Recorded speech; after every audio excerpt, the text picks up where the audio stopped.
আপনারা দেখছেন true vision TV, দেশ ও জাতির কল্যাণে। মতলব উত্তর উপজেলা পিআইও সেলিম খানের বিরুদ্ধে দুর্নীতির অভিযোগ। চাঁদপুরের মতলবের উত্তর উপজেলার প্রকল্প বাস্তবায়ন কর্মকর্তা সেলিম খানের বিরুদ্ধে ঘুষ বাণিজ্য ও ব্যাপক অনিয়মের অভিযোগ উঠেছে। এ ঘটনায় স্থানীয়রা বিক্ষোভ র্যালি ও মানববন্ধন করেছেন।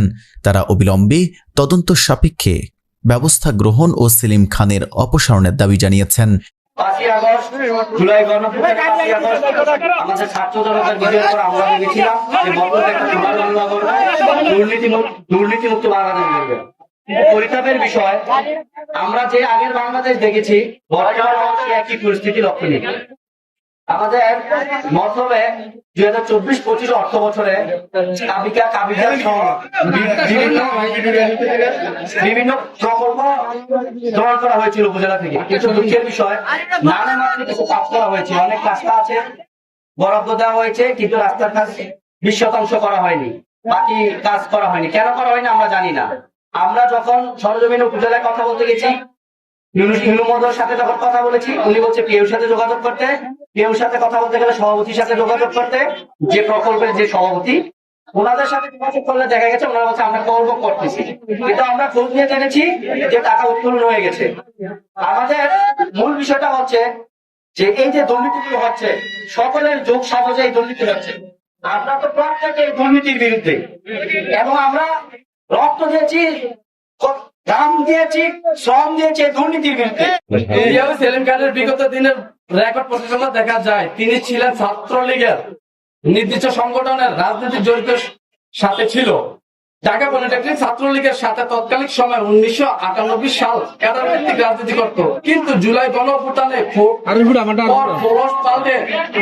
বিএনপির লোকের সাথে পরিচয় দেয় সে বিএনপির লোক, জামাতের লোকের সাথে পরিচয় দেয় সে জামাতের লোক, এনসিপির সাথে পরিচয় দেয় সে ছাত্রদলের পক্ষের লোক। এগুলো বলে এলাকায় প্রভাব বিস্তার করেছে। স্থানীয়রা অভিযোগ করেন, উপজেলার বিভিন্ন উন্নয়ন প্রকল্পের কাগজে কলমে শতভাগ কাজ দেখানো হলেও বাস্তবে মাত্র 20-25% কাজ সম্পন্ন হয়েছে।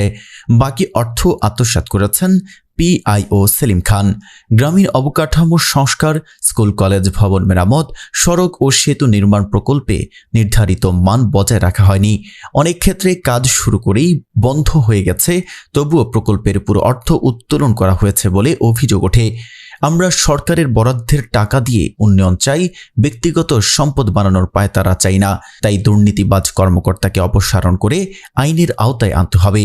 অভিযোগ রয়েছে, সরকারি কাবিখা ও টিআর প্রকল্প থেকে লক্ষ লক্ষ টাকা লুটপাট করা হয়েছে। স্থানীয়ভাবে চাল গম বরাদ্দে টন প্রতি ঘুষ আদায় হচ্ছে। একই সঙ্গে নিম্নমানের কাজ বা নামমাত্র কাজ করে কোটি কোটি টাকা আত্মসাৎ করা হচ্ছে। সংশ্লিষ্ট সূত্রে জানা গেছে, পিআইও সেলিম খান ইতিমধ্যে ঢাকায় বহুতল ভবন ও একাধিক ফ্ল্যাটসহ বিপুল সম্পদের মালিক হয়েছেন। স্থানীয়রা বলছেন, দুর্নীতির কারণে সাধারণ মানুষ উন্নয়ন থেকে বঞ্চিত হচ্ছে। তাই দ্রুত তদন্ত করে দুর্নীতিবাজদের বিরুদ্ধে কঠোর আইনানুগ ব্যবস্থা গ্রহণের দাবি জানিয়েছেন তারা। Mohammad Shariful Islam, true vision TV.